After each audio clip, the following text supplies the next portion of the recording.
Okay, and to get the X64, where you have your DLC packs, uh, have update highlighted, and you'll see you have your X64 and update here. Right click on it over here, or actually you can just go over to here, make sure it's in the right folder, mods, update, and it'll start copying all that over.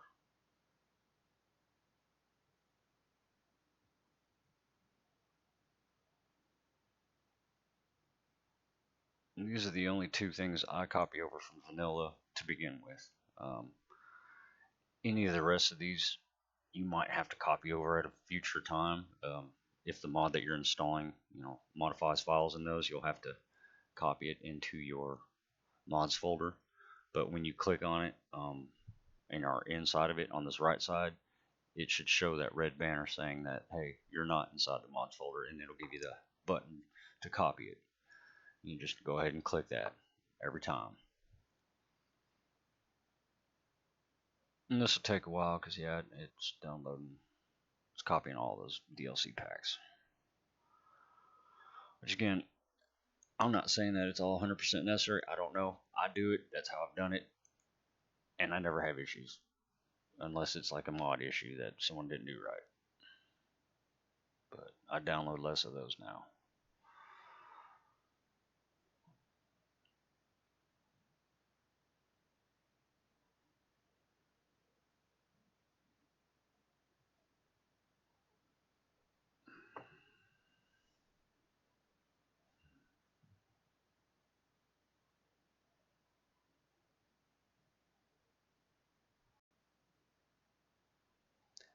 And one little tip I can give, because I always see people, oh, I don't want to mess up my game. Well, you can't really mess up your game as long as you never touch a vanilla file.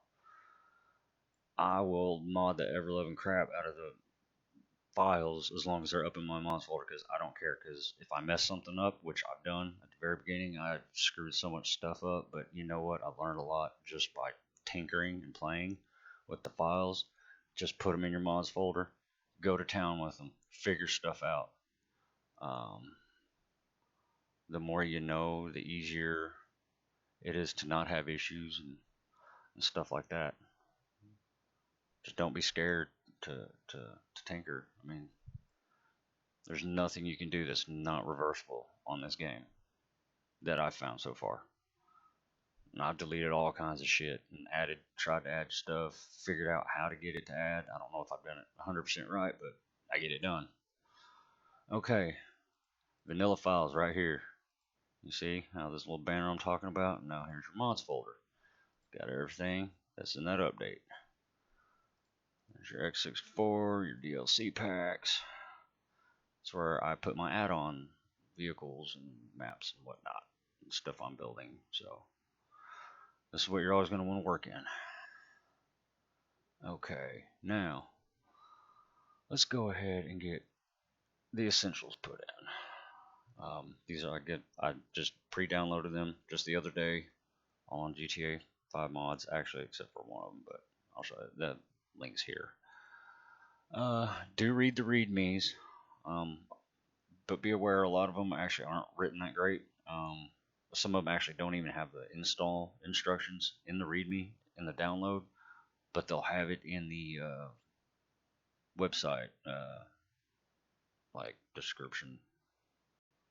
But see, this one does have the descriptions. Just follow it. Simple. When you drag and drop, just make sure you have highlighted where you're supposed to be dragging. Like this is the GTA5 root folder. It doesn't matter where you drag and drop it. It'll go where it needs to.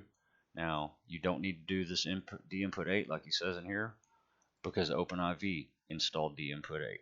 So you skip that. I don't use this native trainer. You can if you want. I use simple trainer. You can use menu. But this is for script hooky. Just boom, you can drop it.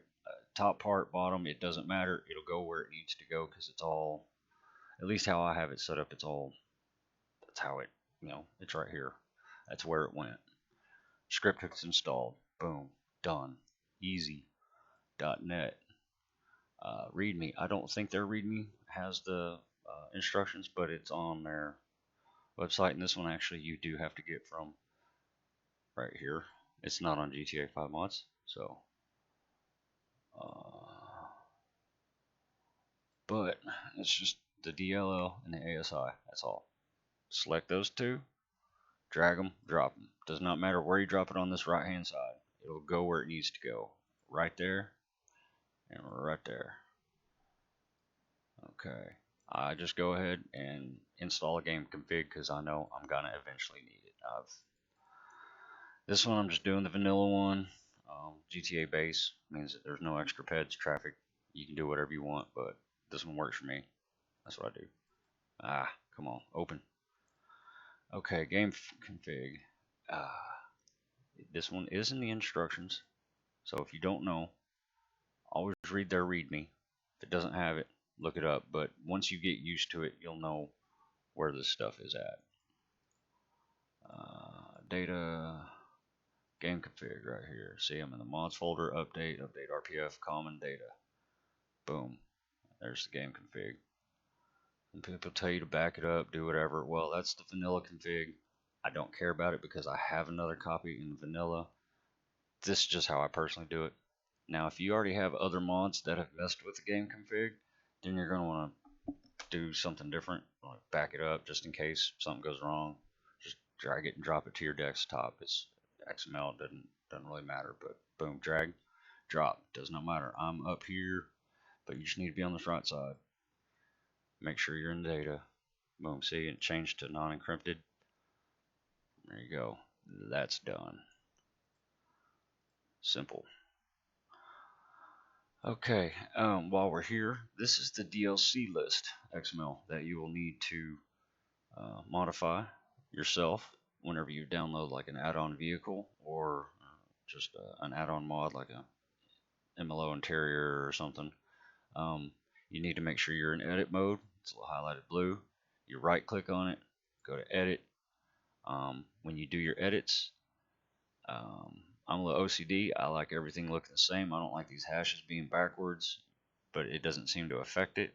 A lot of modders do it that way. Don't know why, but you want everything to look just like vanilla. Don't have missing items like there or that little missing hash or this one. That's very common to have this one missing. When you go to add one, I just copy, paste, and then you change, whatever it's going to be, and then, which you'll see in the description, and done. No reason to do any other more complicated steps. And then you would hit save, but I'm not doing it because I'm not putting anything in right now. I'm just letting you know that's where your DLC list is, and that's how you edit it. Now, alright, this is Simple Trainer that I like to install. ASI, INI, they both go in your root folder. That's what I'm kind of trying to stay in here. Hold on. Make sure you're highlighting your GTA5 root folder. So on the right side, now you can drag and drop. The INI is the settings, ASI is the actual, I guess, mod. See, dropped right there. And there's the INI. Done. These are all ones I just go ahead and automatically install because I know I need them. I will need them. You can look up what they do to see if you need it. They don't hurt anything having them in if you don't need them yet. So, and again, these are all just in your root folder, except for obviously the game config. Pack file in adjuster. Boom. Just drag and drop. Doesn't matter where you drop them. You see how they're all going into where they need to, nice and pretty. And boom, done. You're done with the basics. You could run your game. You could have your trainer load up.